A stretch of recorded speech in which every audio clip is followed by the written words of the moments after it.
শ্রী পরমাত্মনে নমঃ। শ্রীমদ্ ভাগবত গীতা প্রথম অধ্যায় অর্জুন বিষাদ যোগ। দ্বিতীয় শ্লোক।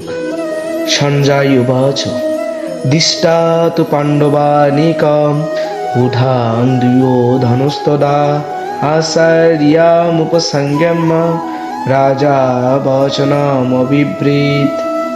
সঞ্জয় বললেন, সে সময় রাজা দুর্যোধন ব্যূহ রচনায় সুসজ্জিত পাণ্ডব সেনাদের দেখে দ্রোণাচার্যের কাছে গিয়ে একথা বললেন।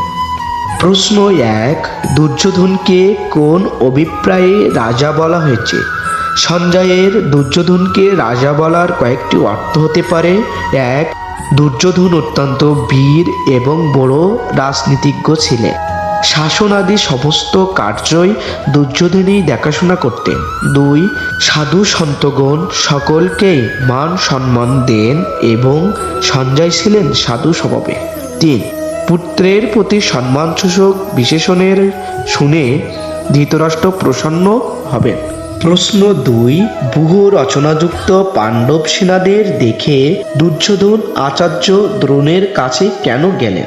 পাণ্ডব সেনাদের ব্যূহ রচনা এত সুনিপুণভাবে করা হয়েছিল যে তা দেখে দুর্যোধন বিস্মিত ও অধৈর্য হয়ে উঠলেন এবং তৎক্ষণাৎ এ সম্বন্ধে অভিহিত করার জন্য দ্রোণাচার্যের কাছে ছুটে গেলেন।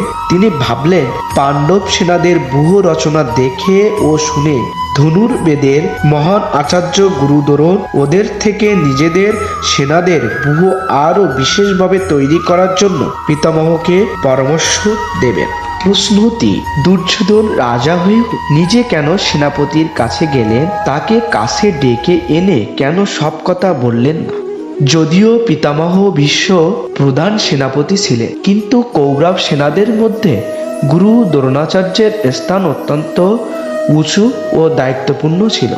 সেনাদের মধ্যে বিশিষ্ট যোদ্ধাদের যেখানে নিযুক্ত করা হয় সেখান থেকে সরিয়ে নিলে সেনা রক্ষা ব্যবস্থায় অত্যন্ত বিশৃঙ্খলার সৃষ্টি হয়। তাই দ্রোণাচার্যকে স্বস্থান থেকে না সরিয়ে দুর্যোধন নিজেই তার কাছে যাওয়া উচিত বলে মনে করলেন। এছাড়াও দ্রোণাচার্যের বয়োজ্যেষ্ঠ ও জ্ঞানী ব্যক্তি হওয়ার সঙ্গে সঙ্গে গুরু বলেও অত্যন্ত সম্মানের পাত্র ছিলেন এবং দুর্যোধনের নিজের স্বার্থ সিদ্ধির প্রয়োজনে দ্রোণাচার্যকে সম্মান জানিয়ে তার প্রিয়পাত্র হওয়ারও অভিলাষ অন্তর্নিহিত ছিল। পারমার্থিক দৃষ্টিতে সকলের প্রতি নম্রতাপূর্ণ সম্মানজনক ব্যবহার করা কর্তব্য এবং রাজনীতিতেও বুদ্ধিমান ব্যক্তি নিজের স্বার্থ সিদ্ধির জন্য অন্যকে সম্মান দিয়ে থাকে। সেই সব দৃষ্টিতে দুর্যোধনের দ্রোণাচার্যের কাছে যাওয়া উচিত কার্যই বটে।